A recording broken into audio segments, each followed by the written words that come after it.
आज हम एक बहुत पुरानी और मुझे लगता है बहुत जरूरी बौद्ध कथा की गहराई में उतर रहे हैं। इसका नाम है उरग जातक और हमारे पास जो स्रोत हैं वो द विजडम ऑफ सॉरोलेस डेथ नाम के एक संग्रह से हैं। जी। और देखिए, इस चर्चा की शुरुआत ही एक बड़े भावुक पल से होती है। बुद्ध अपने एक उपासक से मिलते हैं जी, जो अपने बेटे की मौत के सदमे में बिल्कुल टूट चुका है। हाँ, मतलब उसने सब कुछ छोड़ दिया है, काम धाम, लोगों से मिलना। बिल्कुल। तो बुद्ध उसे कोई लंबा चौड़ा उपदेश नहीं देते, बल्कि एक कहानी सुनाते हैं। तो आज हम इसी कहानी की परतों को खोलेंगे और ये समझने की कोशिश करेंगे कि दुख और मौत को लेकर ये प्राचीन सोच आज भी कितनी मायने रखती है। और ये जानना बहुत जरूरी है कि ये कहानी सिर्फ जिसे कहते हैं दिलासा देने के लिए नहीं है। अच्छा, इसके पीछे एक बहुत गहरा दर्शन है। ये इस बात पर आधारित है कि जिंदगी और मौत दोनों ही क्षणभंगुर हैं, कुछ भी हमेशा के लिए नहीं रहता। हम देखेंगे कि कैसे मरणानुसत्ति यानी मौत को हमेशा याद रखने की एक साधना इस कहानी के किरदारों के हर काम की नींव बनती है।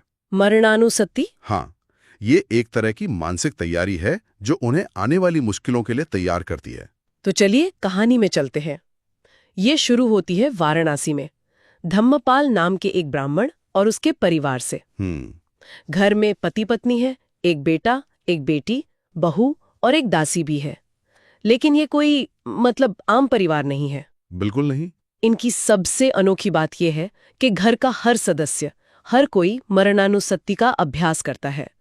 मतलब वो हर पल इस बात के लिए सचेत हैं कि मौत कभी भी आ सकती है। यहाँ तक कि जब कोई घर से बाहर जाता है तो बाकियों को याद दिला कर जाता है। हाँ, कि देखो, जीवन का कोई भरोसा नहीं। सुनने में ये थोड़ा अजीब लग सकता है कि कौन हर वक्त मौत के बारे में सोचना चाहेगा, लेकिन इसका मतलब निराशावादी होना नहीं है। सही बात है। इसका असली मतलब है जिंदगी की सच्चाई को स्वीकार करना कि ये अनिश्चित है।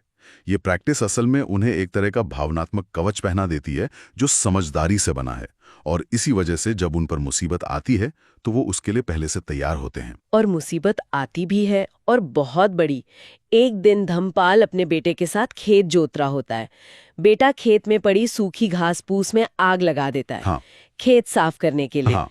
आग की गर्मी से बचने के लिए पास के एक पेड़ के खोखले तने से एक जहरीला काला सांप निकलता है और सीधे बेटे को डस लेता है। और जहर इतना तेज होता है कि उसकी वहीं पर मौत हो जाती है। तुरंत।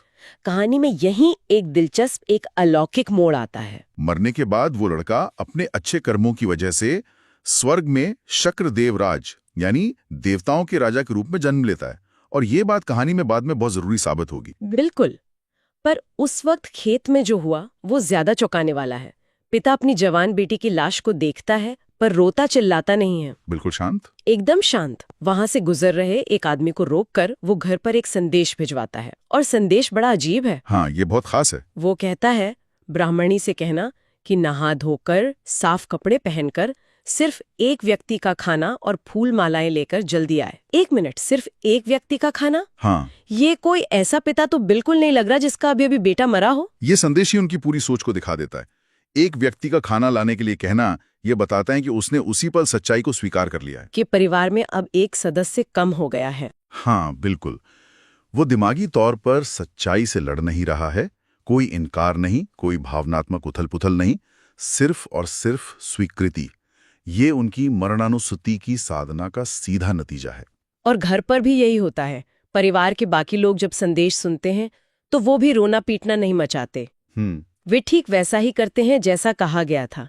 सब मिलकर बेटे के शरीर को चिता पर रखते हैं और उसे ऐसे जलाते हैं जैसे कोई लकड़ी का गट्ठा जला रहे हों। दुख से परे। बिल्कुल शांत, दुख से परे, और मन में इस भाव के साथ कि कुछ भी स्थायी नहीं है। यहाँ ये समझना बहुत जरूरी है कि वो अपनी भावनाओं को दबा नहीं रहे हैं। अच्छा। आज का मनोविज्ञान शायद कहेगा कि दुख को बाहर निकालना जरूरी है, कैथारसिस जरूरी है, लेकिन इस कहानी का नजरिया अलग है। ये कहता है कि दुख एक मानसिक अवस्था है, एक विचार है। अगर आपकी समझ गहरी है तो आप इस विचार के काबू में नहीं आते। उनके लिए शरीर तो बस एक खोल है जो जल रहा है, चेतना तो आगे बढ़ चुकी है, तो फिर रोना किस बात का। अब कहानी में एंट्री होती है उस बेटे की जो अब शक्र बन चुका है। जी। वो स्वर्ग से अपने परिवार को देखता है और उनके इस शांत और मजबूत रवैये से बहुत प्रभावित होता है। वो सोचता है क्या ये सच में इतने ज्ञानी हैं या सिर्फ दिखावा कर रहे हैं? उन्हें परखने की सोचता है। हाँ, तो वो उन्हें आजमाने की सोचता है। वो एक आम ब्राह्मण का रूप धरकर उनके पास पहुंच जाता है। हाँ, और वो जानबूझकर उन्हें उकसाने की कोशिश करता है। वो देखना चाहता है कि उनकी ये शांति कितनी गहरी है। वो चिता के पास जाकर कहता है, अरे तुम लोग ये जो हिरन जला रहे हो, मुझे बहुत भूख लगी है, थोड़ा मांस मुझे भी दो। ये तो हद हो गई, किसी के अंतिम संस्कार पर ऐसी बात कहना। बिल्कुल। परिवार वाले तब भी शांति से जवाब देते हैं कि ये हिरण नहीं, एक इंसान है। तो शक्र और कुरेदता है, पूछता है, क्या ये तुम्हारा कोई दुश्मन था? और पिता कहता है, नहीं, ये मेरा दुश्मन नहीं बल्कि मेरा अपना बहुत गुणी जवान बेटा था। और अब शुक्र वो सवाल पूछता है जो इस कहानी का दिल है, तो फिर तुम अपने इतनी अच्छे बेटे के मरने पर रो क्यों नहीं रहे हो? और यहीं से कहानी का असली सार, असली ज्ञान खुलना शुरू होता है। अब परिवार का हर सदस्य एक एक करके अपने शोक न करने के पीछे की वजह बताएगा। और हर वजह के साथ एक बहुत शक्तिशाली उपमा जुड़ी हुई है। बिल्कुल। सबसे पहले पिता जवाब देता है। वो शोक न करने की वजह एक कमाल की मिसाल से समझाता है। वो एक पाली श्लोक कहता है, उर्गोवतचम जिन्नम हित्वा पेच्छति संतनु।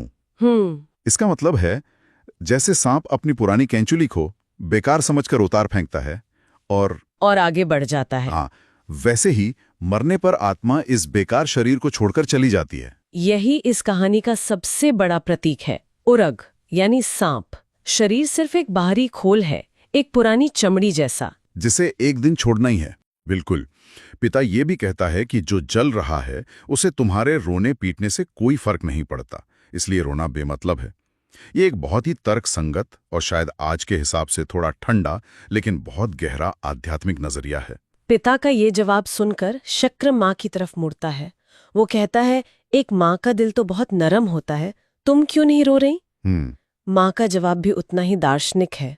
वो कहती है, अन्वितो ततो आगा नानुन्यातो इतो गतो। मतलब वो बिना बुलाए इस दुनिया में आया था और बिना इजाजत लिए यहाँ से चला गया। उनका तर्क सीधा है, जिस चीज के आने जाने पर हमारा कोई बस ही नहीं है, उसके लिए कैसा दुख। माँ का ये तर्क किस्मत और जीवन के बहाव की गहरी समझ को दिखाता है। ये कुछ वैसा ही है जैसे आज के स्टोइक फिलॉसफी के मानने वाले कहते हैं। अच्छा। हाँ, कि उन चीजों पर अपनी ऊर्जा मत लगाओ जो तुम्हारे बस में नहीं है। ये हजारों साल पुरानी कहानी वही बात कह रही है। हम लोगों या चीजों के मालिक नहीं हैं, बस कुछ वक्त के लिए उनके साथ रहते हैं। वाह, ये तो बहुत बड़ी बात है। इसके बाद शक्र बहन से यही सवाल पूछता है, और बहन का नजरिया तो बहुत ही प्रैक्टिकल है। हाँ, बहुत ही व्यवहारिक। वो कहती हैं, सच्चे रोदे किस ससंग, मतलब अगर मैं रोऊंगी तो मैं कमजोर हो जाऊंगी, दुबली पतली हो जाऊंगी, इससे मिलेगा क्या? कुछ भी नहीं। मेरे रोने से मेरे रिश्तेदार और दोस्त और परेशान होंगे। वो अपने दुख को दूसरों पर बोझ नहीं बनाना चाहती।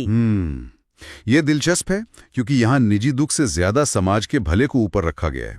बहुत ज्यादा शोक मनाने को एक ऐसी चीज की तरह देखा गया है जिससे किसी का भला नहीं होता, बल्कि दूसरों पर बोझ और बढ़ता है। ये दिखाता है कि उनका दर्शन सिर्फ अपनी मुक्ति तक सीमित नहीं था, बल्कि पूरे समुदाय की भलाई से जुड़ा था। अब बारी आती है पत्नी की। शक्र उससे कहता है कि पति के मरने के बाद तो औरतें बेसहारा हो जाती हैं, तुम इतनी शांत कैसे हो? और इस पर पत्नी एक और शानदार मिसाल देती है। हाँ, वो कहती, यथापि दारुको चंदम गच्छन्तम अनुरोधती। मतलब जिस तरह एक छोटा बच्चा आसमान में चलते हुए चांद को पकड़ने के लिए रोता है, वैसे ही वो लोग करते हैं जो मरे हुए के लिए रोते हैं। बिल्कुल। ये चांद वाली उपमा तो कमाल की है। ये शोक की बेबसी को बहुत खूबसूरती से दिखाती है। जैसे चांद को पकड़ा नहीं जा सकता, वैसे ही मरे हुए इंसान को वापस नहीं लाया जा सकता। एक निरर्थक प्रयास है। हाँ, तो उसके लिए रोना एक बच्चे की नादानी जैसा है। ये तर्क भावनाओं पर समझदारी की जीत का प्रतीक है। ये कह रहा है कि रोना धोना एक तरह की नासमझी है। ये आज के जमाने में सुनने में थोड़ी चुभने वाली बात लग सकती है। बिल्कुल, बहुत कठोर बात है। आखिर में शक्र घर की दासी से पूछता है। वो थोड़ा मजाक करते हुए कहता है कि शायद तुम इसलिए खुश हो कि तुम्हारा मालिक जो तुम्हें मारता पीटता होगा मर गया और तुम आजाद हो गई। रुकसाने की एक और कोशिश। हाँ, दासी तुरंत इस बात को खारिज करती है। वो कहती है कि उसका मालिक बहुत दयालु और अच्छा था। फिर वो अपनी मिसाल देती है, यथापि ब्रह्मे उदकुंभो भिन्नो अपटि संधियो, यानी जिस तरह पानी का टूटा हुआ घड़ा फिर से जुड़कर पहले जैसा नहीं हो सकता, ठीक उसी तरह मरे हुए के लिए रोना बेकार है। और दासी का यह तर्क इस बात पर मोहर लगा देता है कि ये गहरी समझ सिर्फ परिवार के खास लोगों तक ही सीमित नहीं थी, बल्कि घर के हर इंसान में बसी हुई थी। सही बात है। टूटे हुए घड़े की मिसाल इस सच्चाई को दिखाती है कि जो हो चुका है उसे बदला नहीं जा सकता। वो अंतिम है, इसलिए उसे स्वीकार करने में ही समझदारी है। परिवार के हर सदस्य के इस गहरे ज्ञान से शक्र बहुत खुश होता है और अपना असली रूप दिखाता है। वो बताता है कि वो उनका ही बेटा है जो अब देवताओं का राजा बन चुका है। और वो उनके घर को 7 तरह के रत्नों से भर देता है और उन्हें हमेशा की तरह दान पुण्य करते रहने की सलाह देकर वापस स्वर्ग चला जाता है। और कहानी का अंत वहीं होता है जहां से वो शुरू हुई थी। बिल्कुल। बुद्ध ये पूरी कहानी उस दुखी उपासक को सुनाते हैं और इसे सुनकर उसके मन से शोक का तीर निकल जाता है। वो ज्ञान के पहले स्तर यानी श्रोता पत्तिफल को पा लेता है। कहानी ने अपना काम कर दिया। बुद्ध ने सिर्फ एक कथा नहीं सुनाई, उन्होंने जीने का एक तरीका सिखाया। तो इस पूरी चर्चा का सार क्या है? ये कहानी शोक से निपटने का एक बिल्कुल अलग रास्ता दिखाती है। ये रास्ता भावनाओं को दबाने का नहीं, बल्कि चीजों की असलियत को गहराई से समझने का है। सांप की केंजुली, चांद के लिए रोता बच्चा, टूटा हुआ घड़ा। ये मिसालें इतनी असरदार हैं कि दिमाग में बैठ जाती हैं। बिल्कुल। पर एक सवाल मन में आता है, क्या ये अमानवीय नहीं है? क्या ये भावनाओं को नकारना नहीं है? ये बहुत जरूरी सवाल है। देखिए, कहानी में जो दिखाया गया है वो एक दार्शनिक आदर्श है। एक आइडियल। हाँ, एक आइडियल। असल जिंदगी में इस तरह की समझ और दुख की स्वाभाविक मानवीय भावना के बीच एक संतुलन बनाना होता है। ये कहानी शायद ये नहीं कह रही कि दुखी मत हो। अच्छा। दुख एक स्वाभाविक प्रतिक्रिया है, वो तो आएगी ही। कहानी ये कह रही है कि दुख में फंसे रहना या शोक मनाते रहना असलियत की गलत समझ से पैदा होता है। मतलब दुख और शोक में फर्क है। बिल्कुल।